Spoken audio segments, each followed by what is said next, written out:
రాణి రూపవతి. హుజూర్ వీరసింహుణ్ణి మన సైనికులు వధించారు అన్నాడు వజీర్. సుల్తాన్ మొహం మీద ఒక క్రూరమైన నవ్వు వెలిసింది. 3 నెలల క్రితం బెంగాల్కు చెందిన ఆ సుల్తాన్ తన బలగాలతో కదంబరాజ్యం మీదకి దండెత్తి వచ్చాడు. కదంబరాజ్యం రాజు అయిన వీరసింహుడు తన సైన్యంతో సుల్తాన్ని ఎదుర్కొన్నాడు. కానీ సుల్తాన్ వీరసింహుడి పరివారంలో కొందరిని ధనమిచ్చి లోబర్చుకుని వీరసింహుణ్ణి మోసంతో దొంగచాటుగా వధించాడు. వీరసింహునికి పిల్లలు లేరు కాబట్టి మన ప్రతినిధిని సింహాసనం మీద కూర్చోబెడదాం అన్నాడు సుల్తాన్. అప్పుడు వజీర్ అన్నాడు, కానీ వీరసింహుడికి పట్టపురాణి ఉంది, ఆమెను రాజ్యం నుంచి తరిమేయాలి, తర్వాతే మన ప్రతినిధిని రాజ్యపాలుడిగా నియమిస్తాం అన్నాడు.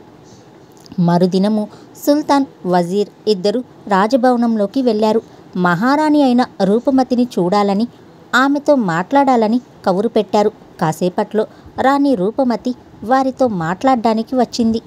ఎంతో అందంగా శృంగార దేవతలా ఉంది. ఆమె అందం చూసి సుల్తాన్ ఉబ్బి తబ్బిబ్బయ్యాడు. కానీ వజీర్ మాత్రం జాగ్రత్తగా వ్యవహరించాడు. ఇప్పుడు మీ రాజ్యం మా సొంతమైంది.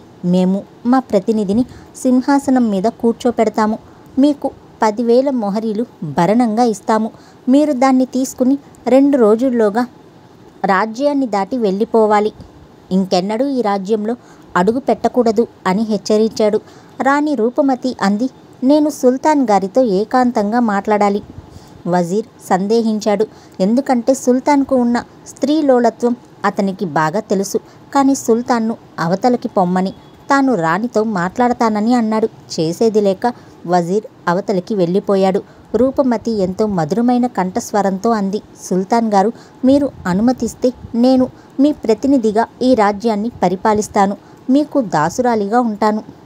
సుల్తాన్ ఉబ్బి తబ్బిబ్బయ్యాడు. మేము ఈరోజు రాత్రి మీ అంతఃపురానికి వచ్చి అక్కడ చర్చిస్తాను అన్నాడు. తర్వాత అవతలికి వచ్చి తన విడిదికి వెళ్ళిపోయాడు. ఆ రోజు రాత్రి మంచి దుస్తులు వేసుకుని అత్తరు చల్లుకుని ఎంతో ఆనందంగా రూపమతి అంతఃపురానికి చేరుకున్నాడు. కానీ ఎందుకైనా మంచిదని ఒక చురకత్తి బొడ్డులో దోపుకున్నాడు. శృంగార దేవతలాగా ఎంతో అందంగా ఉండే రాణి రూపమతి అతనికి దర్శనమిచ్చింది. ఎంతో మృదుమధురంగా మాట్లాడుతూ అతన్ని హంసతూలికా తల్పం శయ్య మీద కూర్చోపెట్టింది. అతనికి సుగంధభరితమైన ఒక పోక చెక్క తినిపించింది. తనే సుల్తాన్ ఒడిలో కూర్చుని బంగారు పాత్రలో మధువు తాగించింది. మధురంగా మాట్లాడుతూ సుల్తాన్ను మైమరపించి బొడ్డులో ఉన్న కత్తిని తీసి అవతలకి విసిరేసింది. సుల్తాన్కు పూర్తిగా మైకం కమ్మింది. రూపమతిని ఆత్రంగా శయ్య మీదకి లాగాడు. కానీ ఎందుకు అతని కళ్ళు బైర్లు కమ్ముతున్నట్టు అనిపించింది. కడుపులో తిప్పుతోంది. ఏదో మోసం జరిగిందని గ్రహించాడు. అతనిలో కలుగుతున్న మార్పులను రూపమతి చూస్తూనే ఉంది. తర్వాత అతని కౌగిలి నుండి విడిపించుకుని ఇలా అంది, దుర్మార్గుడా, నా భర్తను, ఈ దేశపు మహారాజును నీవు మోసంతో వధించావు. దానికి నేను భార్యగా, ఈ దేశపు మహారాణిగా పగ తీర్చుకున్నాను. నీకు విషప్రయోగం చేశాను. మేము క్షత్రియులం. కన్నుకు కన్ను, ప్రాణానికి ప్రాణం అనేది మా నీతి. నువ్వు ఎలాగా నా భర్తను మోసంతో చంపించావో అలాగే నేను నిన్ను మోసంతో చంపుతున్నాను. ఇప్పుడు ఆమె శృంగార దేవతలా లేదు, మృత్యుదేవతలా నిప్పులు కక్కుతోంది. సుల్తాన్ ఏదో అనబోయాడు. కానీ అప్పటికే విషం అతని శరీరంలోకి ప్రవేశించడం వల్ల ఏమీ చెయ్యలేకపోతున్నాడు. గిలగిల తన్నుకుని కొద్ది నిమిషాల్లోని ప్రాణం విడిచాడు. రూపమతి తృప్తిగా అతని మృతదేహాన్ని చూసి పక్క గదిలో ఉన్న సేవకులను పిలిచి సుల్తాన్ శవాన్ని అక్కడే పూడ్చివేయమని ఆదేశించింది.